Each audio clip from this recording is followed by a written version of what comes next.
السلام عليكم ورحمة الله وبركاته.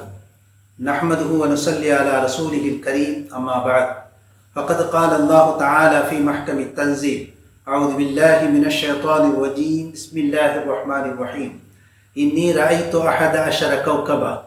قال النبي صلى الله عليه وسلم: خير الكلام كتاب الله وخير هدي محمد صلى الله عليه وسلم. صدق الله العظيم وصدق النبي الكريم. ربي أوزعني أن نشكر نعمتك التي أنعمت علي. اللهم اغفر شيوخنا ولجميع الحاضرين برحمتك يا أرحم الراحمين. அன்பு சொந்தங்களே, நபி யூசுப் அலைஹிஸ்ஸலாத்து வஸ்ஸலாம் 12 வயசாக இருக்கும்போது ஒரு கனவு காண்றாங்க. அந்த கனவை பற்றி அல்லாஹ் சுப்ஹானஹு வ தஆலா குர்ஆன்ல சூரா யூசுப் என்கிற அத்தியாயத்தில் சொல்றான். அந்த அத்தியாயத்தை சொல்லும்போது அல்லாஹ் சுப்ஹானஹு வ தஆலா நஹ்னு நகுஸ்ஸு அலைக அஹ்ஸன் கஸஸ், அழகான கதை என்று சொல்லுகிறார்.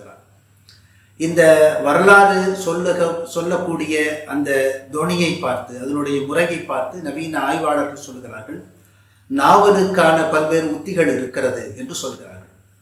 சிறுகதை வடிவம் என்பது வேறு, நாவல் வடிவம் என்பது வேறு. சிறுகதை என்று சொன்னால் ஒரு ஊரில் ஒரு அரசன் இருந்தான், அரசனுக்கு 4 குழந்தைகள் இருந்தது என்று வழக்கம் போல துவங்கும். ஆனால் நாவல் என்று சொன்னால் அப்படி இல்லை, திடீரென்று ஒரு பிரச்சனையை வைத்து துவங்கும். அதுதான் நாவல். இந்த நாவலுக்கான உத்தி 16வது நூற்றாண்டில் தான் உலகத்திற்கு கிடைக்கிறது. ஆனால் அதற்கு முன்னமையே திருக்குரான் இந்த உத்தியை கையாளுகிறது. இறைவன் இதை அறிமுகப்படுத்துகிறான், இதை சொல்லித் தருகிறான் என்று ஆய்வாளர்கள் சொல்கிறார்கள். ஆம், இந்த அத்தியாயம் எப்படி துவங்குகிறது என்று சொன்னால், ஹஸரத் யூசுப் அலைஹிஸ்ஸலாம் சொல்றாங்க, 11 நட்சத்திரங்களும் சூரியனும் சந்திரனும் எனக்கு சஜிதா செய்வதைப் போல, சஜிதான்னா சாஷ்டாங்கம், எனக்கு வணங்குவதைப் போல, என் காலில் விழுவதைப் போல நான் கனவு கண்டேன் என்று சொன்ன வேளையில் என்றுதான் அல்லாஹ் சுப்ஹானஹு வ தஆலா இதை சொல்லுகிறார்.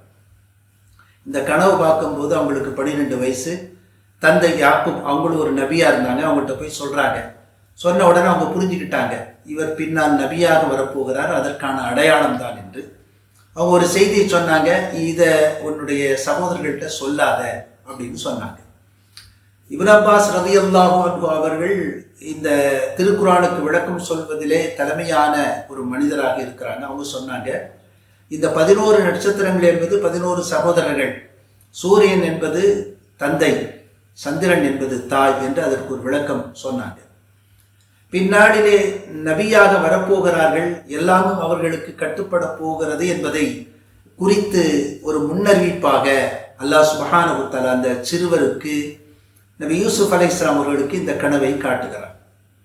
கனவு என்பது நபிகள் நாயகம் ஸல்லல்லாஹு அலைஹி வஸல்லம் சொல்லுவாங்க, நபித்துவ தத்துவத்தினுடைய 46 பங்குகளில் ஒரு பங்கு. நுபுவத் என்று சொல்லப்படக்கூடிய இறைவனிடம் செய்தி பெறுகிற அந்த தன்மை இருக்கிறது இல்லையா, அதை 46 பங்குகள் வைத்தால் அதில் ஒரு பங்கு தான் இந்த நல்ல கனவு என்று நபிகள் நாயகம் ஸல்லல்லாஹு அலைஹி வஸல்லம் அவங்க சொன்னாங்க. இப்ராஹிம் அலைஹிஸ்ஸலாம் தன்னுடைய குழந்தையை அறுத்து பலியிடுவதைப் போல கனவு கண்டார்கள் என்கிற ஒரு செய்தியும் திருக்குரானிலே இடம்பெற்றிருக்கிறது. இந்த கனவிற்கு பலவிதமான விளக்கங்கள் இருக்கிறது. உதாரணமாக, இந்த யூசுப் அலைஹிஸ்ஸலாம் கண்ட கனவு அவர்கள் நபியாக வரப்போகிறார்கள் என்று அவர் தந்தை கணித்தார்கள். தந்தை ஒரு நபி என்பதனாலே அவர்களுக்கு இந்த கனவிற்கான விளக்கம் இருந்தது.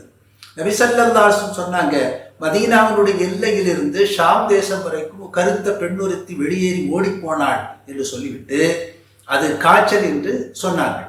இப்படி ஒவ்வொரு கனவிற்கும் ஒவ்வொரு நிகழ்விற்கும் ஒரு அடிப்படை இருக்கிறது, ஒரு விளக்கம் இருக்கிறது.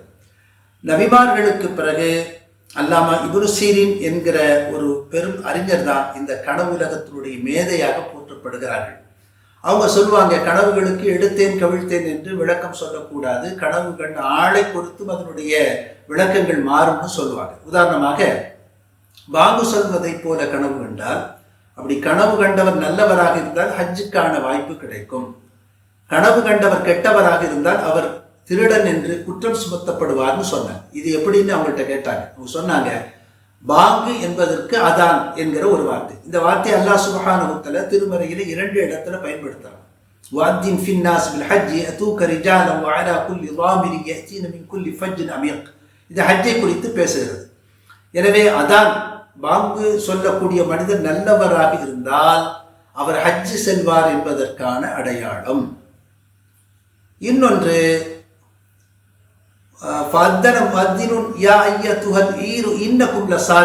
அறிவிப்பாளர் அறிவித்தார், ஓ திருடர்களே என்று அறிவித்தார். இந்த நிகழ்ச்சியிலே முஅத்தின் அறிவிப்பாளர் என்கிற வருகிறது, திருடர். இப்போ பாங்கு சொல்வதாக கனவு கண்டவர் கெட்டவராக இருந்தால் அவர் திருடராக இருப்பார் என்று அல்லாமா இப்னு சீரின் ரஹ்மத்துல்லாஹி அலைஹி விளக்கம் சொன்னார். அவங்களுடைய காலத்தில் ஒருத்தர் ஓடி வந்தார், ரொம்ப சந்தோஷமா வந்தார். வந்து, ஹஸரத் அவர்களே, என் வீட்டுக்குள்ள அல்லாஹ் வர்ற மாதிரி நான் கனவு கண்டேன் அப்படின்னார். அவருக்கு ரொம்ப சந்தோஷம், அல்லாவே நம்ம வீட்டுக்கு வந்துட்டாங்க. இப்போ இமாம் சொன்னாங்க, ஓடி போய் பாரு, உன் வீடு தீப்பிடிக்க போகுது அப்படின்னாங்க. அவர் திரும்ப போனாரு, வீடு தீப்பிடித்து விட்டது. அதற்கு பிறகு வந்து விளக்கம் கேட்டார். அப்போ அவங்க சொன்னாங்க, அல்லாஹு நூறு சமாவாத்தி வல்லர். அல்லாஹ் யார் தெரியுமா? வானங்கள் பூமி இவற்றுடைய பேரொளி. ஒரு பேரொளியை சின்னஞ்சிறு குடில் எப்படி தாங்கும், எனவே தான் தீப்பிடிக்க போகிறது என்று நான் சொன்னேன் என்று சொன்னார். இது மாதிரி கனவுக்கு விளக்கம் சொல்வதிலே நிறைய முறைகள் இருக்கிறது, நிறைய தத்துவங்கள் இருக்கிறது. நல்ல கனவு கண்டால் வெல் விஷஸ் என்று சொல்லப்படக்கூடிய நம்முடைய நன்மையை விரும்பக்கூடியவரிடத்திலே சொல்லலாம். பெற்றோரிடத்திலே, ஆசிரியர்களிடத்திலே, குருவிடத்திலே, நல்ல நண்பர்களிடத்திலே, நம்முடைய வளர்ச்சியில் அக்கறை கொண்ட மனிதனிடத்திலே சொல்லலாம். கெட்ட கனவு கண்டால் அதை யாரிடமும் சொல்லக்கூடாது.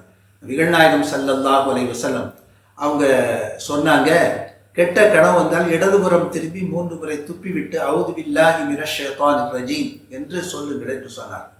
இப்போ சமீபத்தில் நிறைய பேருக்கு நமக்கு கனவு வருது. அந்த கனவிற்கு கட்டாயம் விளக்கம் சொல்லித்தான் ஆக வேண்டும் என்று அடம்பிடிக்கிறார். இப்படித்தான் ஒரு கிராமத்தில் ஒருத்தன் கனவு கண்டு அந்த ஊர் அஜத்தை போய் கேட்டான், நான் ஒரு கனவு கண்டேன், 2 கிதாபு நீங்கள் தர்றீங்க, ஒரு கிதாபு புருதா ஷரீஃப், இன்னொன்று என்னான்னு தெரியலை, நீங்கள் தான் தந்தீங்க, அது என்னான்னு இப்போ சொல்லுங்கன்னு நிற்கிறான். இவன் கனவு கண்டிருக்கான். அவர் எப்படி இல்லாமல் பார்த்தாரு, முடியலை. கடைசி அந்த அஜர் சொன்னார், ஒருவேளை அந்த புருதாவுக்கான விளக்கமாக இருக்கும், இப்படி ஒழுங்காக சொல்லுங்க, முதல்ல சொன்னா என்னான்னு கேட்டு போனாங்க. இப்படி எல்லா கனவுகளுக்கும் எல்லோருக்கும் விளக்கம் தெரிந்திருக்க வேண்டும் என்கிற அவசியம் கிடையாது. அந்த கனவு ஏதோ ஒன்றை உணர்த்துகிறது. இரவு சாப்பிட்ட சாப்பாட்டினுடைய நீட்சியாகவும் இருக்கலாம், நம்முடைய மனக்குழப்பத்தின் வெளிப்பாடாகவும் இருக்கலாம், சில நேரங்களிலே நம்முடைய வாழ்க்கையை சுட்டி காட்டுவதற்கான வழித்தடமாகவும் இருக்கலாம். எப்படியோ நல்ல கனவு கண்டால் நல்லவிடத்திலே சொல்ல வேண்டும், கெட்ட கனவு கண்டால் அது ஷைத்தானுடைய தூண்டுதலை நினைத்து புறந்தள்ளிவிட வேண்டும் என்கிற செய்தியை நபிகள் நாயகம் ஸல்லல்லாஹு அலைஹி வஸல்லம் சொல்லி தந்திருக்கிறார்கள். அந்த அடிப்படையிலே நம்முடைய வாழ்க்கையில் நடக்கிற கனவுகளை நாம் எதிர்கொள்ள தயாராகுவோம். அல்லாஹ் தௌஃபீக் செய்வானாக. ஆமீன். வாஹிரு தஅவானா அனில் ஹம்துலில்லாஹி ரப்பில் ஆலமீன். வஸ்ஸலாமு அலைக்கும் வரஹ்மத்துல்லாஹி வபரகாத்துஹு.